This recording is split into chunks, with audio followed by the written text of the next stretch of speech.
Good morning, everyone. My name is Paul Healey. I'm the Executive Director of the Principals Association. I want to thank you again for joining our ongoing Thursday webinars. It's been great listening to everybody sharing their expertise and creative solutions for what we're all dealing with, during the COVID-19 crisis here.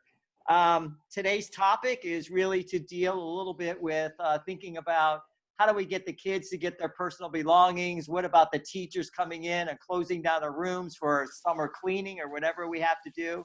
And then also just throwing out, and this came up like last week, the thought about, which one of the topics we didn't think about is, what about those teachers that were retiring this year and never were able to really finish, their last thing, stepping back into a classroom when they left in March? That was it. And they'll never be in front of a classroom again, and thinking about that and thinking how terrible that must be for them, and how do we honor them, as they end their career right now. So some of those ideas around that. However, as I always do each week, and I'll be introducing the panel in just a few minutes, I want to talk briefly about something that conceptually that we're working on right now that you may get some more information. So can you go to the slide at this point? And can you go up a little bit? Thanks. So each week, or 3 days a week actually, the educational organizations are on a conference call every single day. And we've been really wrestling with all the issues and trying to provide guidance to the field in reference to the issues surrounding COVID-19. And even though we're not finished with the current school year, we've begun to think about the fall for 2021. And if you heard Pedro Rivera just the other day, he was on the news talking about that we really don't know yet whether we're going to have face-to-face instruction for 2021 in the fall, and that schools need to be prepared and ready to deal with that. So conceptually, we've been thinking about the idea of putting a task force together in reference to studying the issues all around what we need to think about in the fall. So the idea is, if you kind of look at the chart, there's some different categories. There's facility, staffing, personnel issues, academics, transportation. If you can scroll down for me, Steph.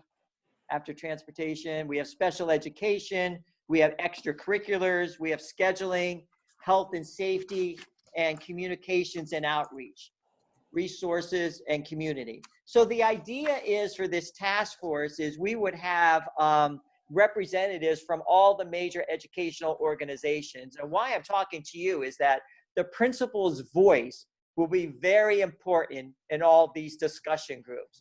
The idea is, and we'll have some final information tomorrow after we bless this, is the idea is that we would put these stakeholder groups together on these topics. And they would get together by Zoom calls during the month of May to talk about, so what are the questions, for example, around facilities and cleaning and disinfecting and maintaining that, and movement of students, all of those things if we can go back to school. What are the questions, and then what are the recommendations for that? And that small group then would make a report back to the steering committee. And the idea is that the steering committee, which are the ed orgs, would put out some kind of document just so school districts in the field have something to be thinking about if they haven't thought about it in their own school district. So that's the idea behind that. What I would need from principals in the field is to volunteer, because you will see we're listed on each one of these groups to have 2 or 3 principals on each one of those categories. So you may get an email from me tomorrow soliciting volunteers for these categories. And at that time, if you want to volunteer, you'll have some information to respond to Anita Quagliani in our office talking about what category you would want to serve on. So again, it would be Zoom meetings for a group of 14 to 16 people in each category. You can select the category of a choice that you want to be involved in that discussion. They may have one or multiple meetings by Zoom in May, and then finish up their work in early June, because if we wait too long, then it's not going to be useful information to the field. So I'm just giving you this for food for thought today, that you may see something coming out in the very near future about this, and that you have some advance notice about that.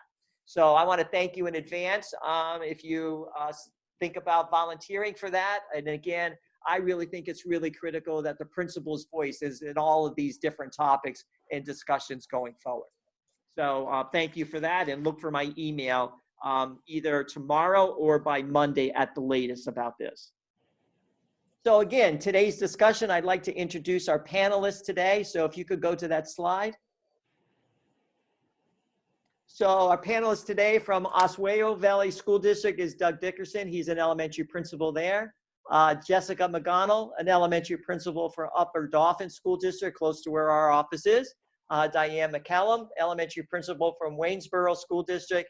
And Maureen Letcher, high school principal from Hollidaysburg Area School District. And we're going to follow the same pattern that we have for the last couple weeks. They're going to share their thoughts on the topic today, which, as I said, is talking about what's their plans for to get the students back in the schools, maybe to get their personal belongings. What about teachers closing down? What about retiring teachers?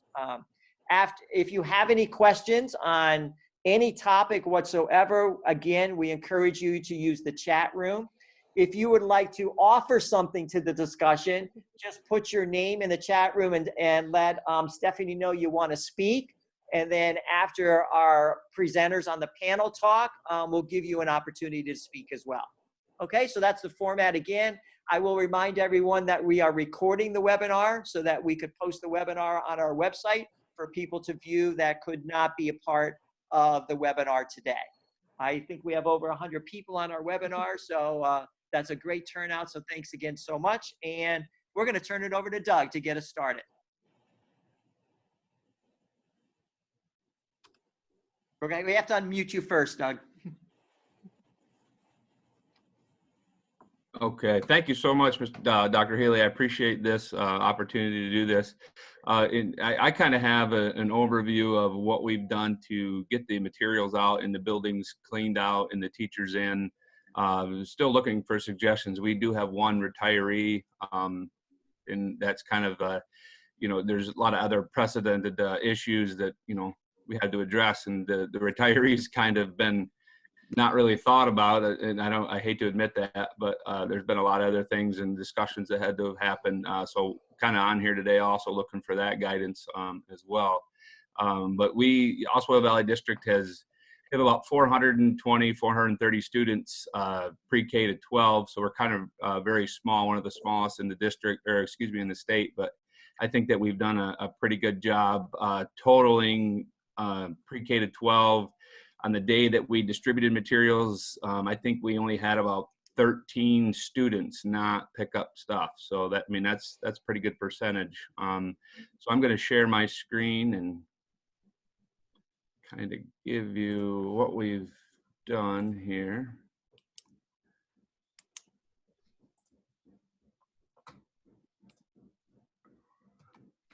Okay, so this is what we've posted. We had information go out on our website, on Facebook, and this is the schedule that we posted. And I'll get into more details as we go through here, but we had our buildings are comprised of pre-K to 5 and then 6 through 12. So the elementary building obviously holds pre-K to 5 and then 6 through 12. So this is the schedule that we posted. Obviously, you see we made a note there that parents that had students in multiple grades, because we have many families that have 2 or 3 children in the district, and they didn't need to wait, obviously, to come in. And so they just swung by one building and went up to the next building. We're about 300-400 yards apart. So it kind of works out that the buildings are very close in proximity. So they had somebody in my building, they came down and got it, and then they swung up to the middle high school, Mrs. Hall's building, and it kind of worked out very nice. They were very appreciative of that. So here's what we did. Starting Monday, April 6th, the elementary teachers and aides came in the building. Each teacher had a bag with the kids' name on it, and they cleaned out all the desks. in their lockers. Our primary end, they obviously don't have lockers. Our building is the old high school, so we have lockers in the other end. So students in grades 3, 4, and 5 have lockers. So the aides bagged up the lockers, cleaned out the lockers, and then the teachers cleaned out the desks, and then they had everything put in one bag, and it kind of worked really well. That way we got everybody in the building. We have had them come back in during that week. If you look at the bottom there, that was their week to come in and basically do the closure for the year.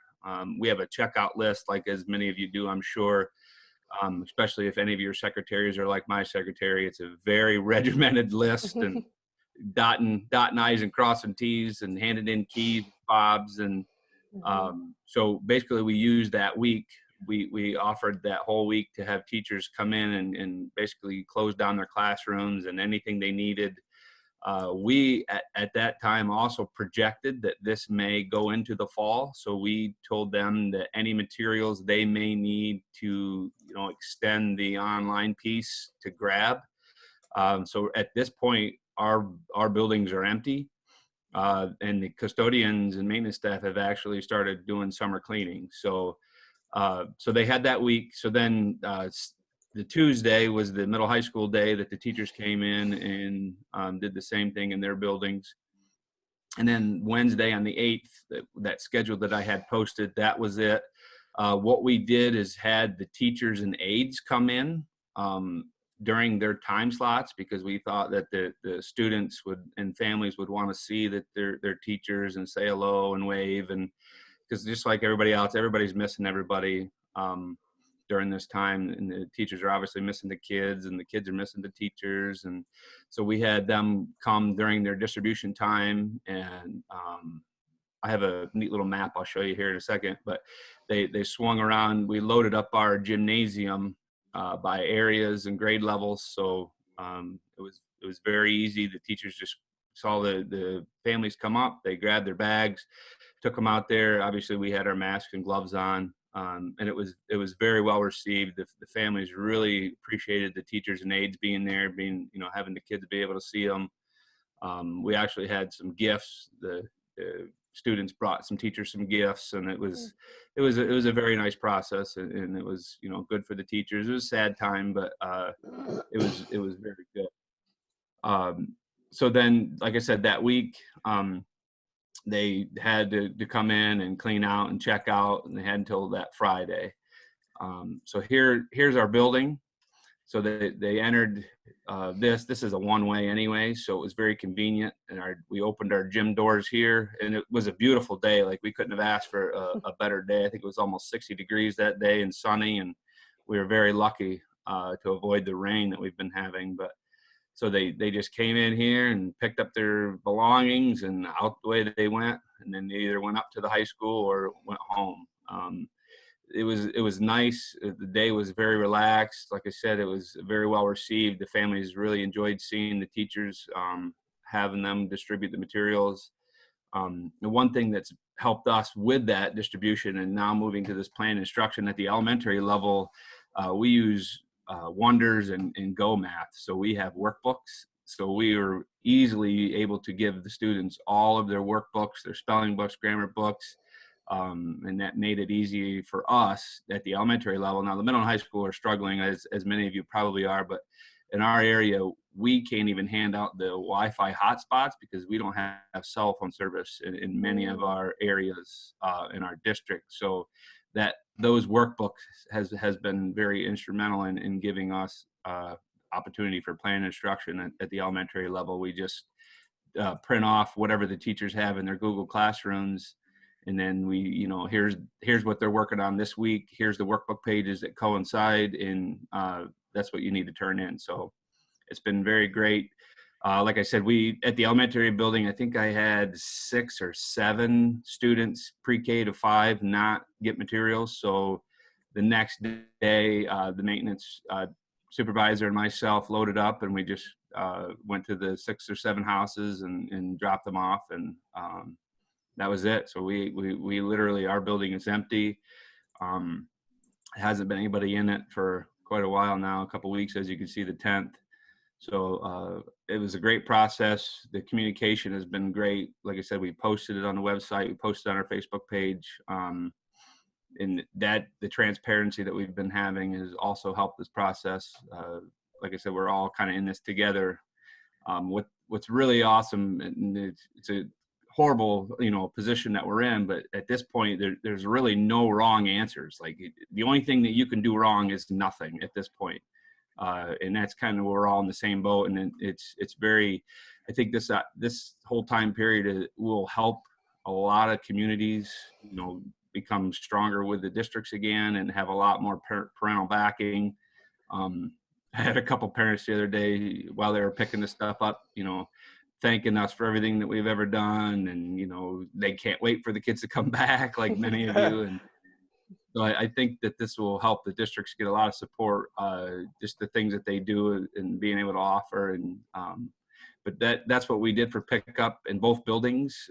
There's a loop also up at the middle high school that we've been using for lunches. There's a loop outside the cafeteria, and that's where they picked up their materials. They just swung in and grabbed it. We debated on doing it the same time as lunches because we've been doing Monday and Friday lunch pickup. But we didn't want to have all that and overwhelm, and because then we would have been kind of bottlenecked in one building. And so we did pick the middle of the week for that, and it worked out well. But again, that's all I have for the pickup for the distribution. But I don't have any offerings for the retirement. Again, that's kind of one of my angles here today as well, kind of get some ideas. So. All right. Thank you so much, Doug. Really appreciate that. I'm sure we'll have some comments and questions about that. So let's move on to Jessica from Upper Dauphin Area School District, and we'll unmute her.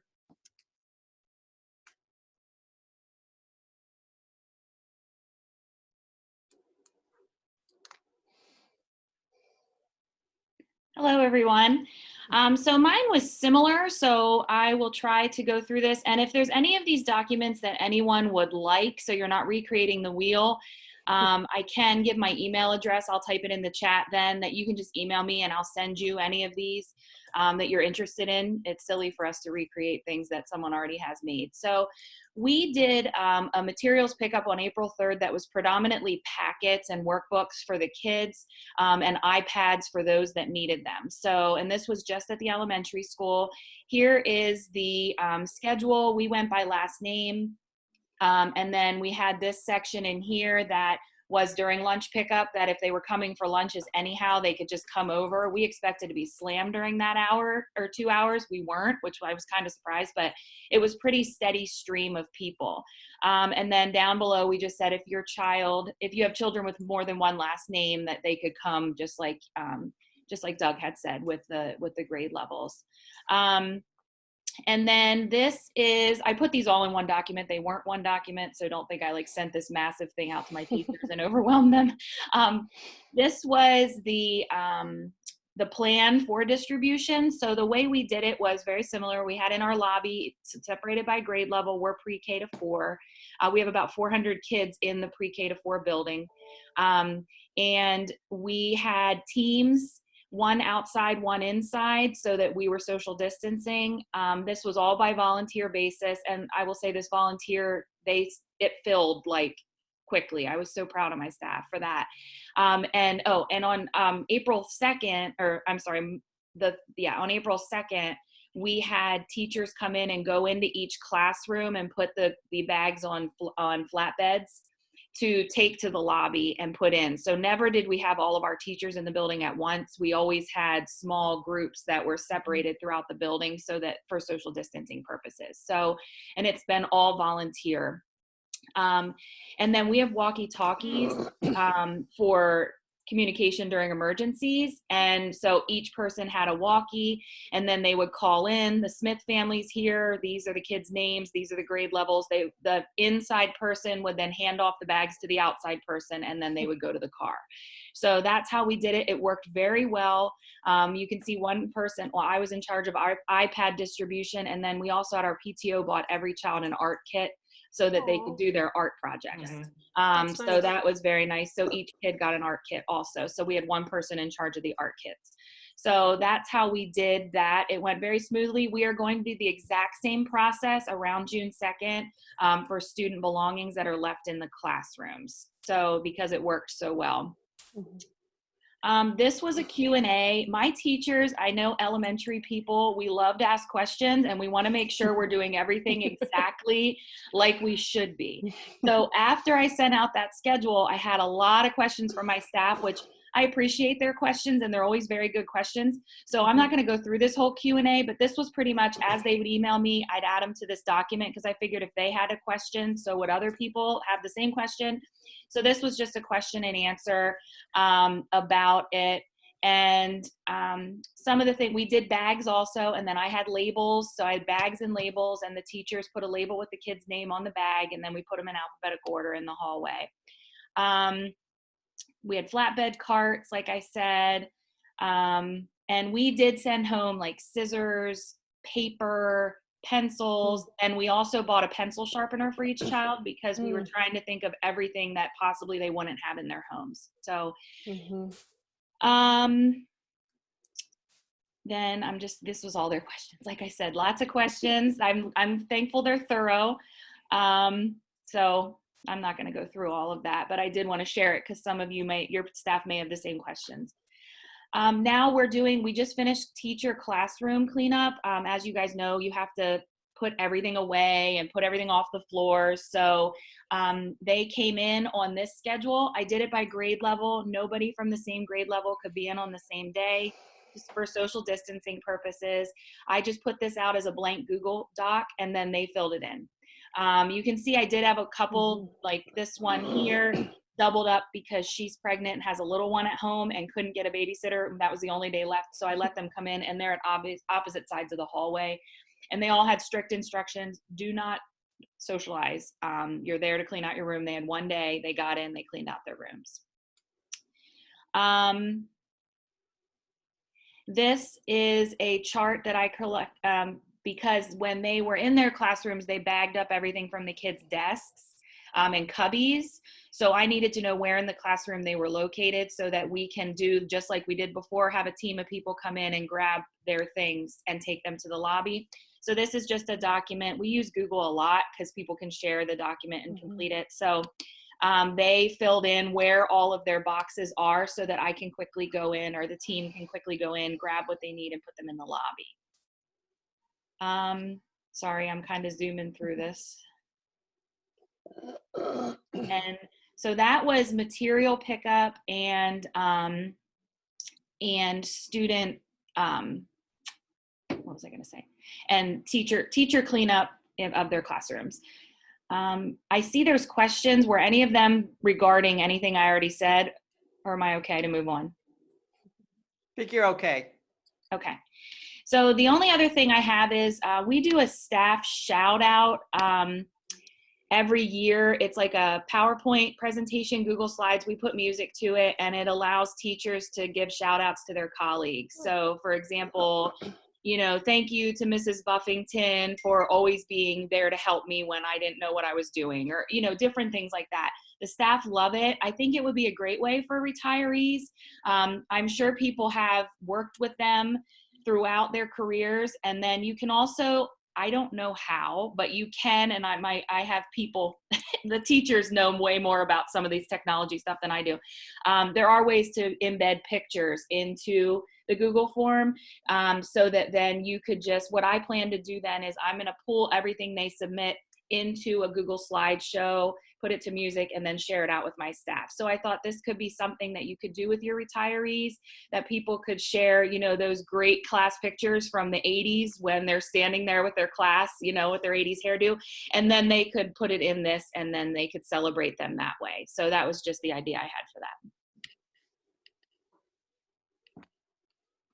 I'm done. All right.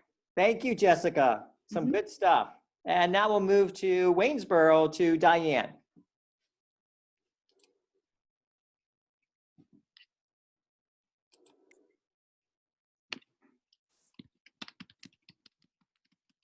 All right, so hello everybody.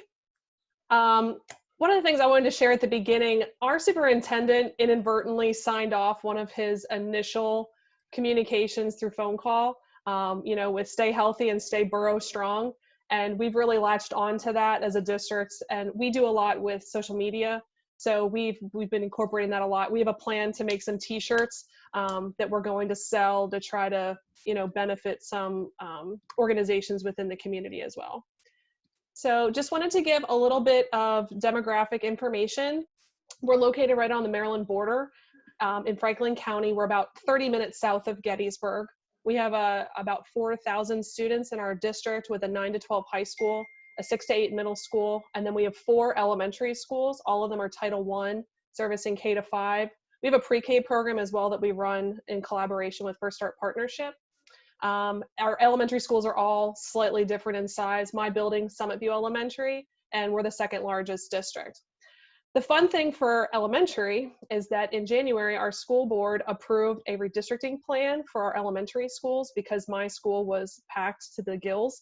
And we are moving forward with that, even though schools are closed. So a lot of our things with what we're doing to wrap up the school year, we also have to take into account, I'm losing about 120 students as we go into the next school year. So just sharing kind of what we did since schools closed.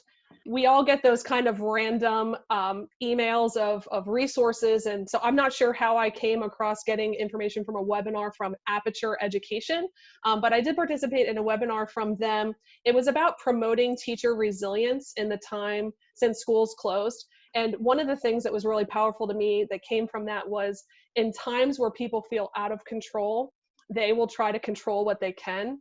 And to those of us that are leaders, that often feels like micromanagement.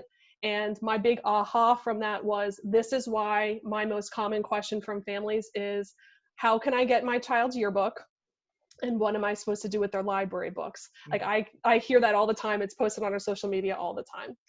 Our last day of school is May 29th. So we're in the home stretch, just about 1 month left here. So in terms of getting things ready, my husband is laid off from work 1 day a week right now, and most of the other principals are in a similar situation. So we have permission from our administration to work from school when we can. So I've been going in every Friday. So starting this week, each principal was able to make their own plan to let teachers come in and clean up their rooms. Similar to what Jessica was talking about, we are limiting the number of people that are allowed to be in the building at the same time.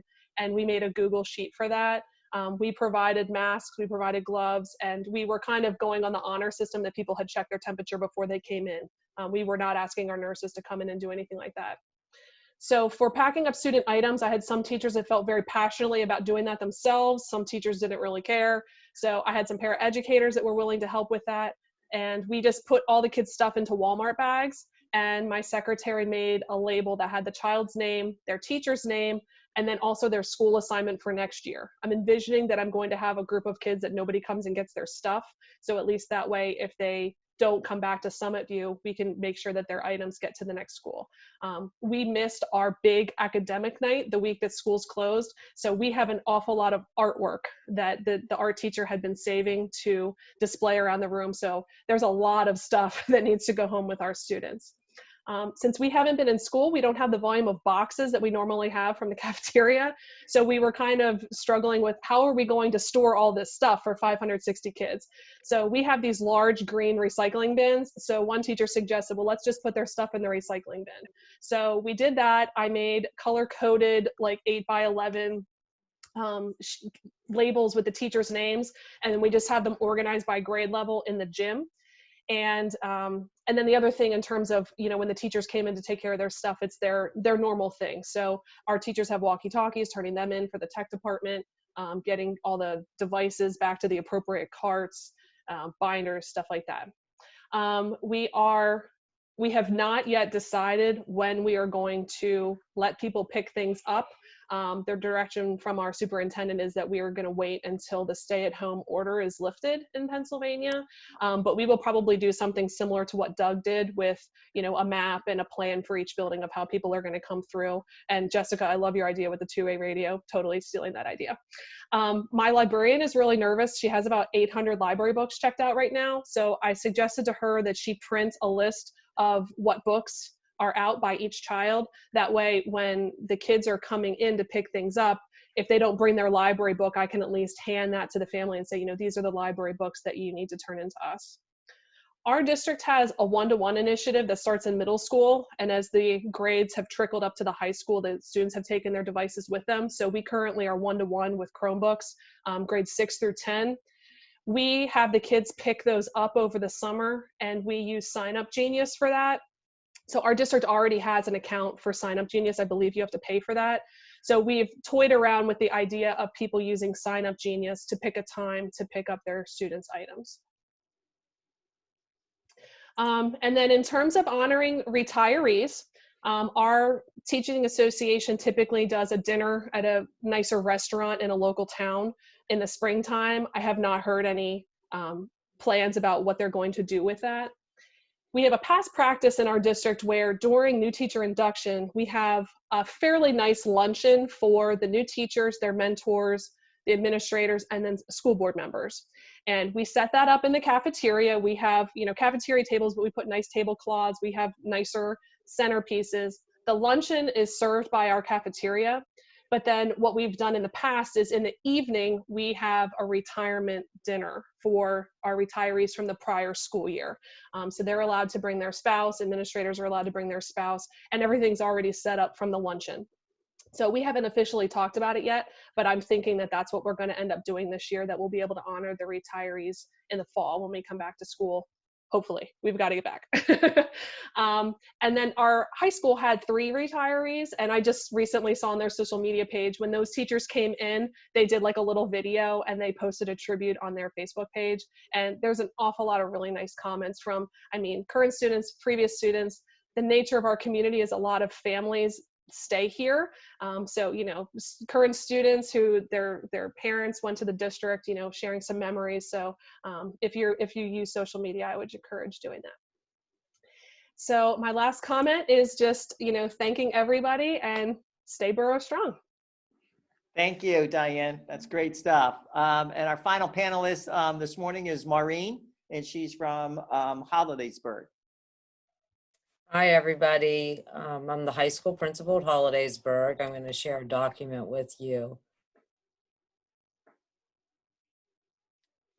I'm in a building that's 10th, 11th, and 12th grade. In Hollidaysburg, we still have the traditional junior high, which is 7th, 8th, and 9th.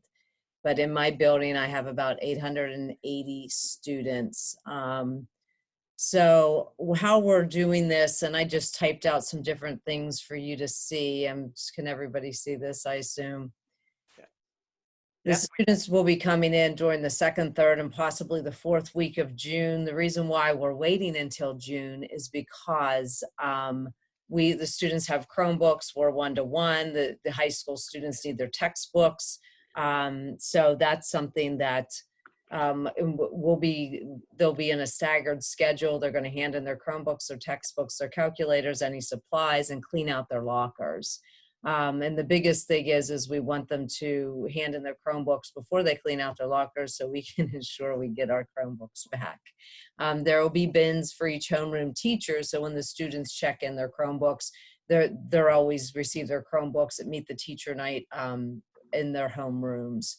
So, and we'll go through the normal Chromebook check. So the IT department's going to help us out with this too. We're going to have bins for the calculators for the math teachers. We're doing our textbooks a little bit differently. There's going to be something outside of each teacher's door, and because there's going to be a staggered entry and so few coming in at a time, they're actually going to physically take the textbooks and put them outside of each teacher's classroom. And then they can clean out their lockers and hand their locks in on the way out. As for teachers coming in, right now, we've been on a 3-day rotation schedule, which has worked out beautifully, because having the students have all 8 periods in one day was a little bit overwhelming for everybody getting used to this. So that's why I'm explaining this, because we're doing this in a day 3 rotation for our teachers in May. So day 1 is periods 1 to 4, day 2 is 5 to 8. So, and day 3 are specific office hours. So we're using day 3 as a clean out day. During the month of May, they'll have the opportunity to come in and do their summer clean out. And that was the schedule that we had come up with. This is considered a teacher work day. And the reason why I'm explaining that is because we're saving 2 in-service days until the end of June for teachers to fulfill their contract. This is for everybody except for the retirees. So basically they have 14 days, 14 hours that they have to account for. And 7 of those hours, or approximately that, will be them coming in at the end of June, checking in all of the students' materials that the students have turned in, checking in all the textbooks and calculators and any other items that they need. When the students do come in, we are going to have, for any projects or art projects, one of you had mentioned that, a table with them out and alphabetized so the students can pick those up too. But that will be in June. But the teachers are coming in and they're going to have other options to fulfill those 14 hours. So a day of those options would be checking in textbooks, giving us the list. So that will give us July and August to try to collect any material from students that we have not received yet. And they're going to fill out a Google form that will obviously populate a spreadsheet. Each teacher is to account for those 14 hours. So, and again, like I said, minus the retirees, since they have to be done by June 5th, many of them, for their retirement to kick in. So we have other options for them prior to that date to fulfill those 14 hours. But they will check that they'll be coming in and this is for the junior and the senior high, that they will be coming in at the end of June to check in materials and other options.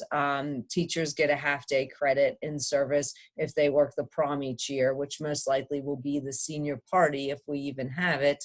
Hopefully we will, because we have a graduation date, 3 different dates, 1 each month, the whole way into August.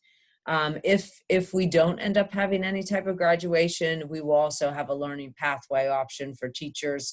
If for some reason the senior party and graduation doesn't happen, then we will just let them do a pathway option to make up those hours. Teachers get half day in service off if they work the prom. Teachers get half day in service off if they work graduation. So most of my teachers will fulfill their 7 hours by marking senior party / prom and graduation, working those. And the last thing, honoring the retirees. Each building does it a little bit differently. Obviously, we always honor them at the end of the in-service. But next year we are inviting everybody back to the beginning of the year in service, all the retirees, whether it's teachers, staff, whomever, so that they have an opportunity to at least see their colleagues again. And then when allowed, each building will be doing their own individual celebrations. And my building is, I have decided I'm going to do something for the teachers that have retired, because I have 6 of them, including my own personal secretary who's retiring, which is going to be a little rough. So we are doing an individual building celebration for them. We do have Tiger TV every morning where we've been honoring our seniors. Each of our teachers are getting on and giving messages. That's our TV show at the beginning of the day that we talk to the students with. So we've been doing a lot of honoring different teachers on there. And we are also working on a video that we will be pushing out to the senior high people, honoring the retirees and kind of showing some pictures of them throughout their teaching career. So again, all these plans are great. I'm sure there are ideas that I haven't thought of that I definitely will steal from all of you, and I appreciate it. So have a great day. Thank you, Maureen. So before we go to the chat room, I just want to remind everyone that each week we try to do webinars on topics that you want information on. So if you have a specific topic that you think, oh my gosh, I really could use some help on this topic, please put it in the chat room. We look at those and then we go out there and ask for panelists on a topic. That's how we get all of our panelists that have so readily volunteered each week. And they have been just fantastic. So I want to thank you for our panelists today, as well as in our past panelists, for all of the information that you're sharing. And as somebody has said, the best thing is to steal somebody else's idea and use it and adapt it to your situation. Why reinvent the wheel when we don't need to, especially during these times? As I've said all along, we're building the plane in the air right now, aren't we? There's no other time that not each of us have ever faced this type of situation. And we need really good, effective school leaders, and our principals have certainly stepped up to that. So thank you for that. So let's go to the chat room to see if anybody else wanted to speak on this issue or they had any questions. Stephanie's over the other side of the room, so I'm gonna kind of punt over to her. Steph? How do teachers get work back to grade from the workbooks? So anybody can answer that one. Did you hear the question, panelists? I think you're gonna have to unmute them all again. So we have Monday and Fridays we're using during that lunchtime. So Monday is work pickup for anybody that needs stuff printed out. And Friday they drop off everything, and then I just scan it into the teachers. So whatever the student's packet comes in, I just copy it right to the teacher's email, and then that's how that we've been doing for the couple weeks that we've had to do the planned instruction. It's been working out well, actually. They just drop off at lunch and we pick it up, and they don't have to make an extra trip. So, anyone else? We have paraeducators checking in on our kids who are doing hard copies. So we're not going to end up recollecting them. They call once a week. Mm-hmm. Okay. The next question. Wait, hold on. Jessica, did you have something? She's muted. Oh, I keep getting muted. I'm sorry. yeah. Yeah, we are also doing during lunch pickup. We have a box in the middle school that they put it in, then the secretaries or I, when we're in, we grab it. But also, of course, submitting electronically through Google Classroom if they're able to do that by taking pictures of the workbook page and then submitting it. Okay. The next question is for Doug. Would you be willing to share your email as well? yeah, it's just ddickerson@oswayo.com, OSWAYO. I put it in the chat as well. So. Okay. All right. Thank you. How many people were in the same space at the same time? See, we're very small, so we're very fortunate. With my teachers in the building and aides, I only have about 22. So I mean, we're dispersed throughout the whole building. So I only have 2 teachers at each grade level, and their rooms are far apart. So we didn't even come close to coming infringing upon those guidelines. We were more than 6 feet apart. I mean, everybody had masks, gloves. We distributed all that, and they were able to pick that up. One thing, I don't know if anybody else has been doing this, but we have anybody, staff member that comes in the building, we make them sign in, time and date stamp, to do that. That might be something that if you're not doing, you may want to think about doing, just for the tracing factor if anything does happen. But yeah, we were well apart, and like I said, we distributed gloves and masks, and we have signs posted about the, don't gather, don't congregate. And they were great about that. And then in the gym, when we distributed, we were far enough apart. We had masks. Outside, obviously, we were even better off when we distributed those materials as well. We had 1 per grade level, and our grade levels are in wings. So we had 1 person per area of the building when we did ours. Who gathered the belongings for the students to pick up? We had, at my school, some of the teachers really wanted to do it, so they did that. And I have a teacher who has a child with a very serious medical condition. He did not want to come in, and we respected that. So in that case, I had some paraeducators that were willing, and then also my custodial staff helped with that. Mm-hmm. Yeah, we had teachers and aides gathering it, but then they left it in their classrooms, and then we had volunteers that went different directions to gather it from the classrooms, put it on flatbeds, and then organize it in the lobby. What are some ideas for Teacher Appreciation Week next week? Oh. Yeah, I'd be willing to take those too, because that's something we've been talking about as well. All the elementary principals in my school recorded a video of themselves. So if you want to look at mine, some of you elementary, you can find me on Facebook. We put something out, like I have a school email, it's SV Sharks, that's our mascot. And we use that for different things throughout the year, like little challenges that people can send pictures of their child, and I put them on social media. So we asked people to send a short video or a picture of their child, like holding up a sign, why they love their teacher. And then I don't have an assistant principal, but I have something called an instructional support teacher. He kind of functions that way, runs my MTSS, stuff like that. So he's also my intern right now. So he and I this weekend are going to make a PowerPoint for each grade level, or like Google Slides, and just put together those pictures. I'm not as savvy as some other people with like Movie Maker or anything like that. So if I knew how to do that, that's what I would do with the pictures. But slides will still be appreciated. I did the same thing for my secretary. I had my staff send nice things, like comments about her, put some funny pictures like some of you shared, and sent that to her. My PTO is doing Amazon gift cards for all of our teachers, which is very nice. And then I'm looking to use Flipgrid, which is a program that I don't know if people are familiar, but real briefly, it's just you can create a Flipgrid for each teacher, and then the kids can post little videos to that teacher's Flipgrid. So I'm hoping to create a Flipgrid for every teacher in the building, and then push out the logins for each Flipgrid. So if kids wanted to, if they're in 4th grade, but they wanted to send a message to their 2nd grade teacher, they'd have access to every teacher's Flipgrid. So I'm trying to figure that out right now to do that for the teacher appreciation, in addition to the Amazon gift cards. We're doing a video on our Tiger TV for our teachers, just telling them how much we appreciate them. Same thing we're doing tomorrow, because tomorrow's Lunch Hero Day.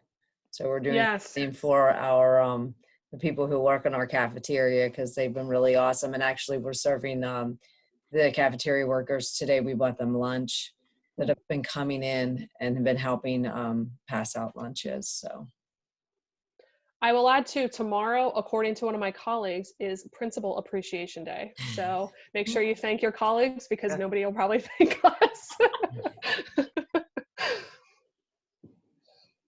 Are people thinking about, do we have to do this same process to distribute the new school year's textbooks? Ooh. See, we didn't send any textbooks home. We didn't want that issue of, not getting them back and what condition we're going to get them back. We didn't want to have to worry about policing that. But we at the middle high school, we're 1-to-1. So they were able to do that. But again, we do have a handful of students that do not have internet access. So that is a question, what we're going to do moving forward. If we do have to start, then most certainly the elementary, we will get those workbooks just like we did here in the spring. We will get those in the hands of the students and develop some sort of a schedule for pickup. Yeah. At the senior high school, we're just going to, because we're 1-to-1 also, and some of the students didn't take their textbooks home. They have we were just retrieving Chromebooks. So our instructions have been to the teachers that any materials that the students need to participate, they need to push it out electronically. And so if we're in this position at the beginning of next school year, that will be the same, that they would just have to push out their classroom codes to their new student list electronically via email, and then any materials that they will need, it would just have to be online materials. Yeah, our class list for the upcoming year will go out with yearbooks and materials at our end of the year material pickup. So they'll know which classroom they're in. And then hopefully we're back for the fall, but if not, we'll probably use the same procedure since it's been working. That seems to be That's it? Mm-hmm. All right, again, if you have any ideas for topics that you're interested in for next week or the week after, I'm assuming we're going to be doing this all the way through May, once a week on Thursday. So we'll be getting together. So just shoot them my way, even after the webinar. We are going to upload the link for the webinar later this afternoon on our website. So if you missed some information and you want to, I need to hear that again, just go on to our webinar and you can kind of play it back. And again, I want to thank our panelists, Doug, Jessica, Diana, Maureen, for another fantastic job this week. Thank you for sharing your ideas and your expertise as we learn together during this crisis. So thank you all, and have a great weekend, everyone. Thanks, you too. Thanks for having us. Have a good weekend.